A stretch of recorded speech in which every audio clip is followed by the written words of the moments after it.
Welcome back to Running Shoes Guru. My name's Brandon and today I'm reviewing the ASICS Gel-Nimbus 24.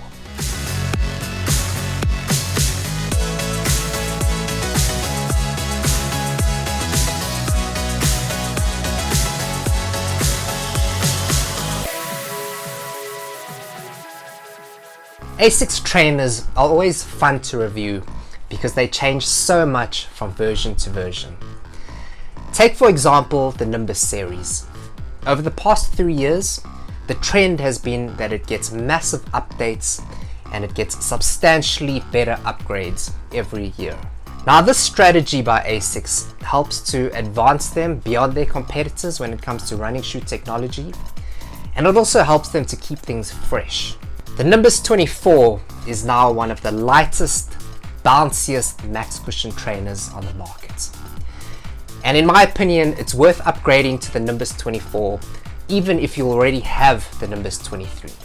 I really enjoyed the Nimbus 23 last year because of its squishy underfoot feel and its luxurious upper. But this year I found the Nimbus 24 even more impressive. The Nimbus 24 has a brand new upper, midsole and outsole, and it now weighs 290 grams, which is about 10.2 ounces for men's US 9. And that's 20 grams or 0.7 ounces lighter than the Nimbus 23. Unfortunately, it costs $10 more than its predecessor. It's also got a higher midsole stack height. It's now 26 millimeters in the heel and 16 millimeters in the forefoot. And that's 1 millimeter more than the Nimbus 23 in both the heel and the forefoot. My first run was a 12-kilometer easy run. And during the run, I thought that this was unlike any other Nimbus version I've ever run in. It felt more similar to the Nimbus Light spin-off series than the Nimbus series. It felt really energetic, flexible, and super soft. And this Nimbus wanted to go fast, unlike the Nimbus 23, which was more suited to slow runs. The minimal tongue felt a little bit out of place because I'm normally used to thick, padded tongues on the Nimbus. And it had a similar underfoot feel to the Nova Blast 2, but with more stability and a little bit less bounce. The Nimbus 24 weighs slightly more than the Nova Blast 2, but both of them have really energetic rides. I've run in tons of max cushion trainers over the years, and with the exception of the Nike Invincible Run, the Nimbus 24 is the softest. But the Nimbus 24 feels much more nimble because of its thinner midsole. What I like most about this new FF Blast Plus midsole foam is that it's much lighter, so it makes the Nimbus 24 feel like a more balanced shoe compared to previous Nimbus versions. It now has greater range when it comes to speeds. Not only does it feel comfortable at slow paces around 6 minutes per kilometer, but it also feels comfortable at faster paces around 4 minutes 30 per kilometer. The sweet spot for me was around 5 minutes 15 per kilometer. When I tested the Nimbus 23, I experienced foot fatigue on long runs because of how spongy its midsole foam was. But with the Nimbus 24, I didn't experience that foot fatigue because as the midsole compresses, it springs back quickly. The only negative aspect of this new FF Blast Plus midsole foam is that it's extremely brittle. After only 62 kilometers, I noticed a big deep gash in the midsole foam where something sharp had pierced it. Now this wouldn't have happened if it was a full flight foam midsole. The Nimbus 24 has a dual density midsole. It has the firmer flight foam on the top, and that's situated in the heel and the midfoot.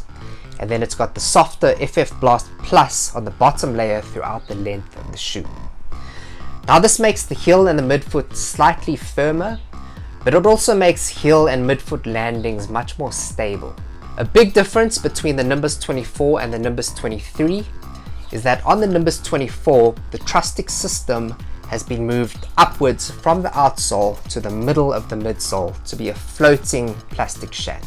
And we also saw this with the Kayano 28. On the outsole of the Nimbus 24, you found relatively little rubber compared to other daily trainers.